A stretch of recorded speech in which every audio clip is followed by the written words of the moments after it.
Beautiful day in New York. Beautiful day in New York. All right, we're going to get started. Just now, I fucking wish I was in real clothes right now. This is a SiriusXM Town Hall with Ricky Martin. Before heading to Vegas in April for residency at the Park Theater at Monte Carlo, Ricky joins Andy to talk about some of his biggest hits, from The Cup of Life to Livin' La Vida Loca to starring on Broadway, TV, and more. Now, from SiriusXM headquarters in New York City, Ricky Martin and Andy Cohen. Oh, this is good. This is when having your own channel on Sirius becomes really, really fun, because you get to do a Sirius XM Town Hall with Ricky Martin, What's everybody. up, man? Thank you. Thanks so much, Andy. It's your pal, Andy. I am here with Ricky Martin. He begins his Vegas residency at the Park Theater at the Monte Carlo. Is it April 5th? April 5th. Okay, April 5th. Until September. April until September. Yeah, April until September, 4 shows a week. But I'm gonna be 2 weeks, and then I stop for a week, and then 3 weeks. You know the dates, right? So it's like that, right? Ricky's so got a lot of real things. fans here. Yeah. I just want to set the scene. We're in New York City. Ricky has got on a great black T-shirt, the kind of black T-shirt you would want Ricky Martin to be in. And you wear a suit with a tie, and I feel completely underdressed right now. It's not cool. And then these pants are awesome. Who makes those pants? Oh, Who knows? This They're kind of gray, like dress, sweaty pants. All right. He's like, I'm on. Okay, I love it. What just happened? He lifted the shirt. Everything happened. I want to say, Ricky, thank you for trusting me to interview you. I keep forgetting this is radio. Yeah, it's good. Thank you for trusting me. He took his clothes off. I know, it's good. Thank you for trusting me to interview you, because you were on Watch What Happens Live a couple of years ago, and I was so freaked out to be with you because you're so cute and all this, and I was like schwitzing, and it was too much, and so thank you for. Now I want to see that show again, because I don't want to know what happened. It was so great, bad. man. You know, Ricky Martin has sold more than 70 million albums. He's had 8 Grammy nominations, 2 wins. He was born on 5 wins. 5 wins. I have 5 Holy Grammys crap, at home. I'm I can sorry. send pictures. Pictures to prove it. Wow, I apologize. Yes, you have. I'm sorry. You were born on Christmas Eve in San Juan, Puerto Rico. Yeah, December 24th. You are the father of twins, Mateo and Valentino. Wow, who are how old now? They're 8 years old, man. Wow. That's From buying diapers to school uniforms until now, I don't know what happened. And where do you live full time? Like, where did they go to school? I should say. No, we homeschool. I You do? homeschool, so I have a tutor that travels with us. So are they always with you they're then? always with me, man. Always. Oh my God, always. they must. I mean, sometimes they go to see grandma, but Right. I shouldn't say that. It's quite often, but Right. But I need to be with them. Yeah. I need to be with them. Now we're in LA. Now we just bought a home in LA, so we landed.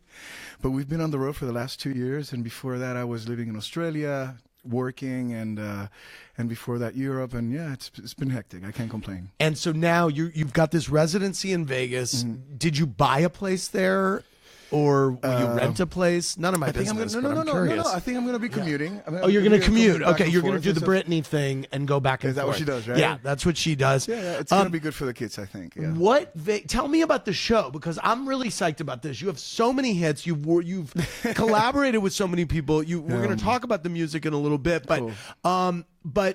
what will the show be? An hour and 30 minutes of full-on adrenaline, I would say. I am working with Jamie King. If you don't know Jamie King, he's one of the most amazing producers. I've worked with him in the past. Yes. Actually, he put together the Living La Vida Loca tour, and then after that, Madonna pretty much He put together kidnapped some him. great I said, tours "You're for mine." Madonna. Yeah, Really the best great tour stuff for Madonna. So I said, hey, come back home.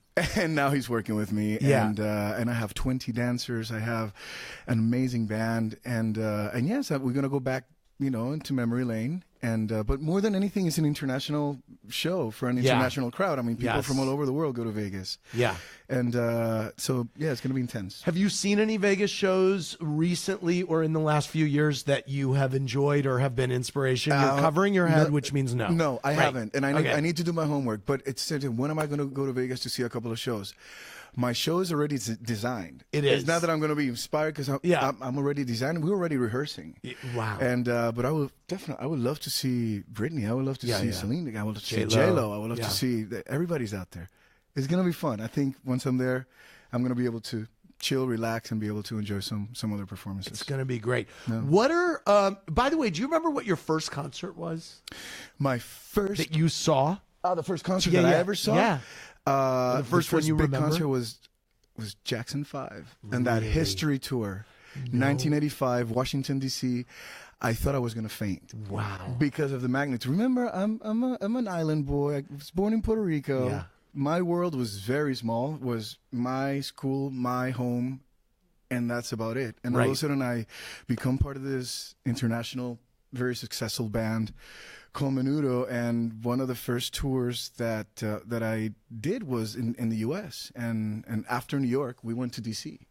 And then I saw in the big stadium Michael Jackson. Wow. Michael Jackson with his brothers. And did you know Michael Jackson Yes, at all? of course. Yes, you I did? know because he was right after, with Thriller, and he was that era. No. I mean, did you know him? Personally? Yeah. No, I met him later on in life. You did meet him later Yes, on. yes. Oh, okay. And what was he like? You were both on Sony. We were on Sony. Or he had left Sony. Yes, no, he was with Sony. Okay. He was with Sony. And I was performing in for a charity event, a very important charity event in Los Angeles. And I say this 'cause you can find it on YouTube. And all of a sudden, Michael Jackson walks on stage. Of course, I stopped singing. I stopped dancing. What am I going to do now? Right. It was a very beautiful moment. He was an incredible man. Yeah. You mentioned Menudo. You joined Menudo when you were how old? 12? 12. Okay. Yeah. And the deal with Menudo was that the age capper was what, 16? Or was it a height cap or an age cap? Or when your voice changed. Right. So, but I was there until I was 17. So I was 17 talking like this. Really? Not true. You were there for 5 years? I was there for 5 years, yeah. Wow. It was beautiful. I mean, being part of a band like that, that was the first opportunity that I had to perform. And like I said, from my house in Puerto Rico, I hopped in a plane, I went and I toured the U.S., and then we went to the Philippines and Japan, and then we came to Brazil, and we did a 7 weeks tour just in Brazil. The smallest concert was 90,000 people, the smallest show in Brazil. And it was very beautiful. I mean, what can I say? It was discipline. It was military. Was there a fear about, because it always seemed kind of weird to me that when you grow up to be a certain age, you're kicked out of the group. Was there a underlying pressure or feeling of weirdness that you knew that some of your bandmates were going to graduate when they hit a certain age, or if their voice changed that they could leave the group? Was that on your mind?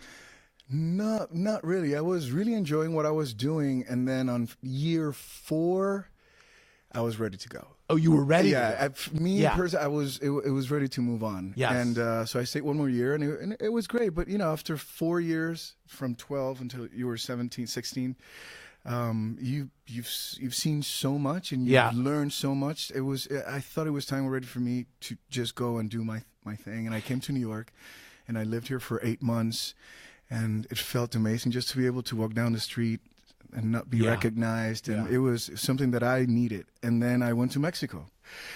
And I went to Mexico on vacation. And 2 weeks later, I called my friends in New York, and I said, by the way, I'm not coming back, because I immediately started doing theater in Mexico. Right. And then that changed my life. Yeah. How are you? Let me ask. We have a studio audience of some of your real just fans. Saw your face, that, I recognize them. Yeah. He knows you. I have to ask you, and just don't answer when you don't want to answer, but I'm curious about it.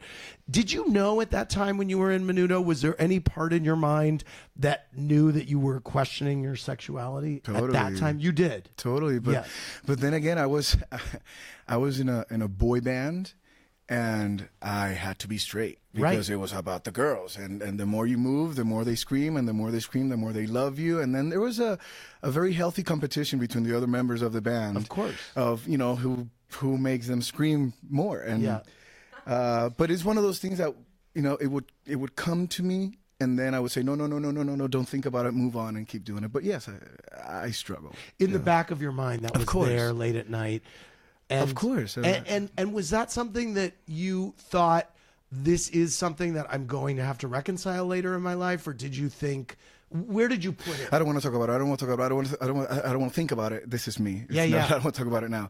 I don't want to think about it. I don't want to think. I was Catholic. I was an altar boy. Yep. So religion, culture was something that was telling me that everything that I was feeling was wrong. Was evil. Right. And so it took me a while. It took me a while to even accept the fact that I was gay, and then to be able to share it with the world. It took me another decade. And but I think I'm really lucky. I'm really lucky because now I look at myself in the mirror and I say, you're awesome. And I know that there's a lot of men and women out there struggling at the moment. And I'm not talking about adolescents. I'm talking about people our age that haven't been able to accept themselves. And I just wish them the best. Yeah. Well, you're a great role model. And when you were dating publicly, you were in high-profile relationships with some women. During that time, where was it in your head? Well, denial is a very powerful thing. Because I don't want people to think that I was dating women just to try to hide something. Right.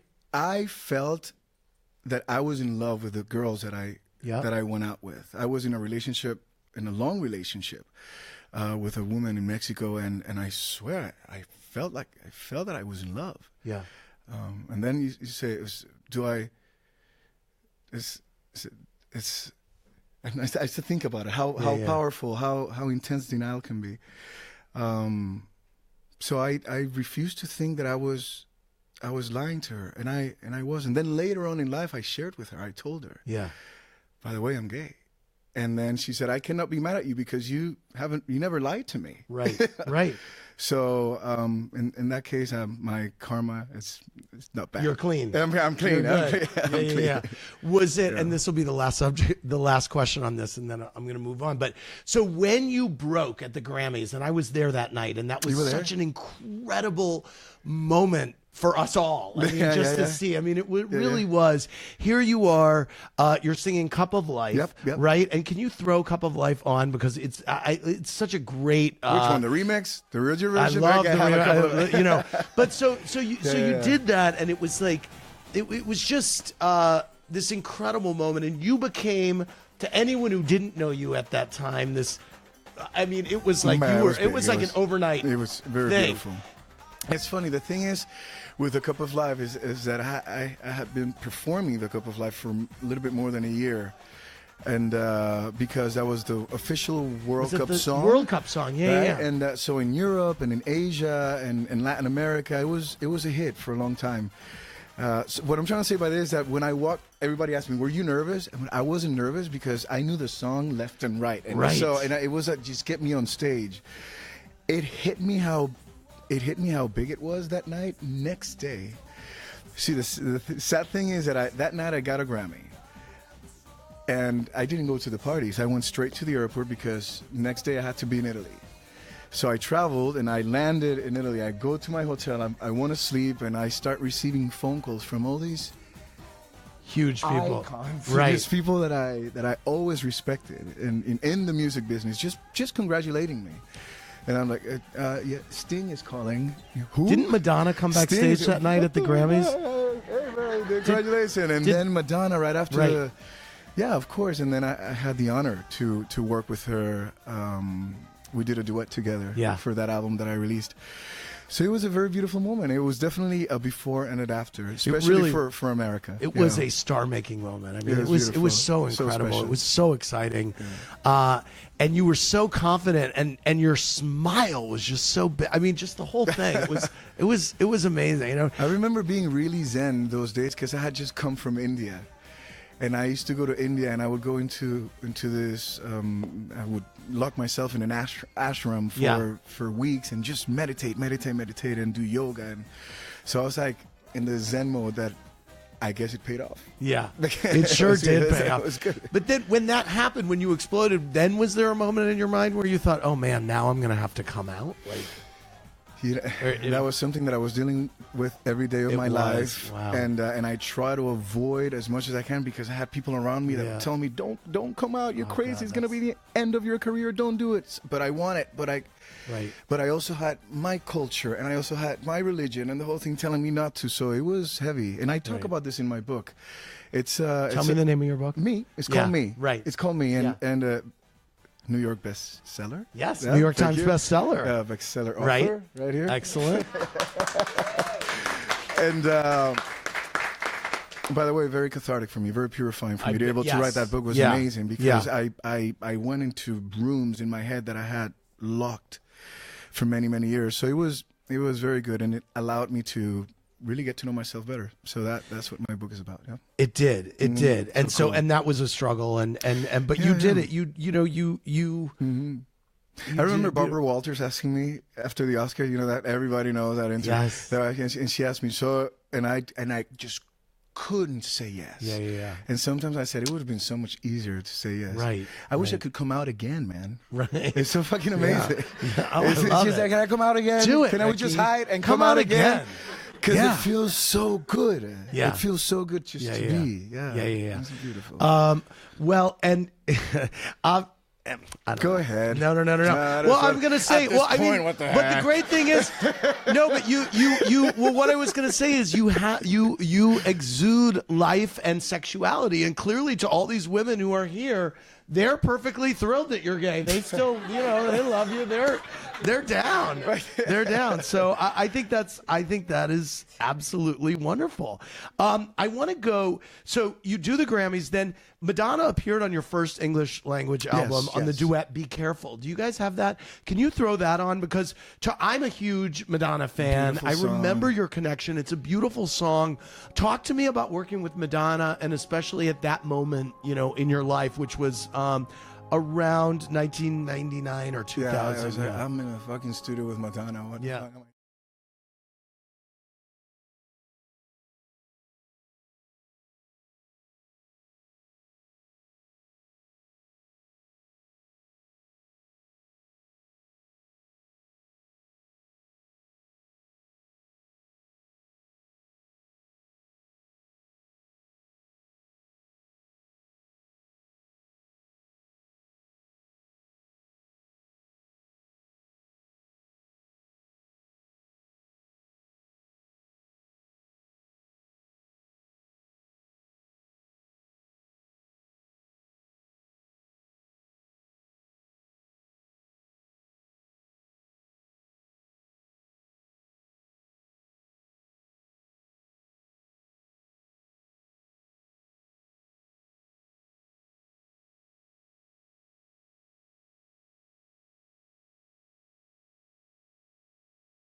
how in touch she is with her talent. She's brilliant, amazing. You did a Pepsi commercial with Janet? Yeah. How did I forget? Wow, man, yeah. that's great homework. Talk to me about Janet. Janet as well. It was. Oh my God! Is this the Pepsi commercial? Oh, I love it. Right. Awesome. So I was